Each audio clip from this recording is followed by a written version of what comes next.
Hi అండి, welcome back to my channel cooking for you 99. ఈరోజు వీడియోలో టేస్టీగా చుక్కకూర పచ్చడిని ఎలా చేసుకోవాలో చూసేద్దాం. ఈ చుక్కకూర పచ్చడి వేడివేడిగా రైస్లోకైనా టిఫిన్స్లోకైనా సర్వ్ చేసుకుంటే చాలా టేస్టీగా ఉంటుంది. మీరు కూడా ఒకసారి ట్రై చేయండి. ఈ పచ్చడిని చేసుకోవడానికి ముందు చుక్కకూరను ఒక 3 కట్టల వరకు తీసుకొని ఇలా నీట్గా వాష్ చేసుకొని తీసుకోవాలి. ఈ వాష్ చేసుకున్న చుక్కకూరను చూస్తున్న విధంగా చిన్న చిన్న పీసెస్ లాగా కట్ చేసుకోవాలి. ఇలా కట్ చేసుకున్న చుక్కకూరను పక్కన పెట్టుకోవాలి. ఇప్పుడు ఒక ప్యాన్ తీసుకొని అందులో 2 టేబుల్ స్పూన్ వరకు నువ్వులు వేసుకోవాలి. ఈ నువ్వులని లో ఫ్లేమ్లోనే పెట్టుకొని ఫ్రై చేసుకోవాలి. చూడండి, ఇలా లైట్గా కలర్ చేంజ్ అయిన తర్వాత ఇప్పుడు ఒక మిక్సీ జార్లోకి తీసుకొని పక్కన పెట్టేసుకోవాలి.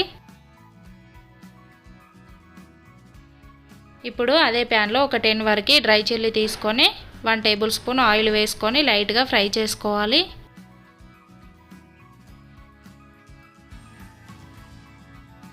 ఎండుమిర్చి ఇలా బాగా ఫ్రై అయిన తర్వాత ఒక మిక్సీ జార్లోకి తీసుకొని పక్కన పెట్టుకోవాలి.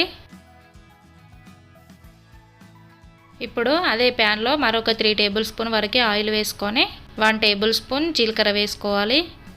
ఈ జీలకర్ర లైట్గా ఫ్రై అయిన తర్వాత కట్ చేసి పెట్టుకున్న ఒక ఆనియన్ వేసుకొని ఫ్రై చేసుకోవాలి. ఆనియన్ ఇలా సాఫ్ట్గా ఫ్రై అయిన తర్వాత ఇప్పుడు ఇందులో మనం ముందుగా కట్ చేసి పెట్టుకున్న చుక్కకూరను వేసుకోవాలి.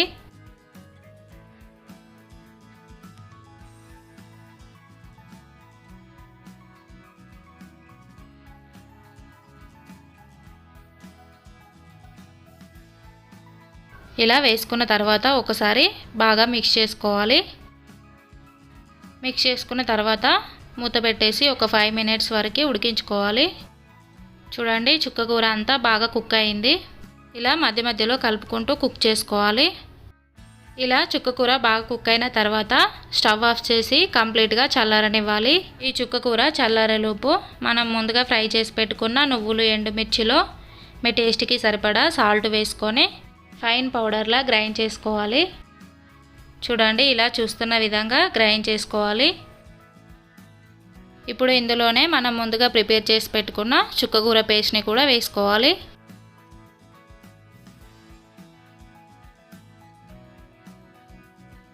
ఇలా వేసుకున్న తర్వాత చుక్కకూరని కోర్స్గా గ్రైండ్ చేసుకోవాలి. ఇలా గ్రైండ్ చేసుకున్న తర్వాత ఈ పచ్చడిని పక్కకు పెట్టుకొని ఇప్పుడు తాలింపును ప్రిపేర్ చేసుకుందాం. దానికోసం ముందుగా ఒక ప్యాన్ తీసుకొని 2 టేబుల్ స్పూన్ వరకు ఆయిల్ వేసుకోవాలి. ఆయిల్ కొంచెం హీట్ అయిన తర్వాత 1 టేబుల్ స్పూన్ మినపప్పు వేసుకోవాలి. 1/2 టేబుల్ స్పూన్ జీలకర్ర వేసుకోవాలి. 1/2 టేబుల్ స్పూన్ ఆవాలు వేసుకోవాలి. ఇవి కొంచెం లైట్గా ఫ్రై అయిన తర్వాత ఒక 2 ఎండుమిర్చి ఇలా తుంచుకొని వేసుకోండి. ఈ ఎండుమిర్చిని కూడా కొంచెం లైట్గా ఫ్రై అయిన తర్వాత క్రష్ చేసి పెట్టుకున్న వెల్లుల్లి వేసుకొని ఫ్రై చేసుకోవాలి. చూడండి, వెల్లుల్లి ఫ్రై అయిన తర్వాత కొంచెం కరివేపాకు అలాగే ఇంగువ వేసుకోండి, ఫ్లేవర్ బాగుంటుంది. ఇప్పుడు ఇందులోనే ఒక 1/2 టేబుల్ స్పూన్ పసుపు వేసుకొని ఒకసారి మిక్స్ చేసుకోవాలి.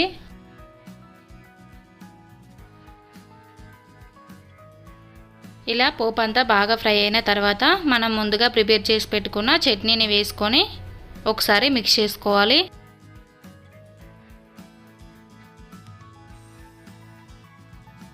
ఇప్పుడు ఈ చట్నీని లో ఫ్లేమ్లోనే పెట్టుకొని ఒక 2 మినిట్స్ పాటు ఫ్రై చేసుకోవాలి. అంతే అండి, ఒక 2 మినిట్స్ ఫ్రై చేసుకుంటే టేస్టీగా చుక్కకూర పచ్చడి రెడీ.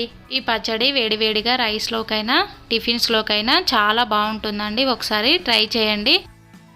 అంతే అండి, ఈ రెసిపీ కనుక మీకు నచ్చినట్లయితే ప్లీజ్ లైక్ చేయండి, షేర్ చేయండి అండ్ సబ్స్క్రైబ్ చేసుకోండి.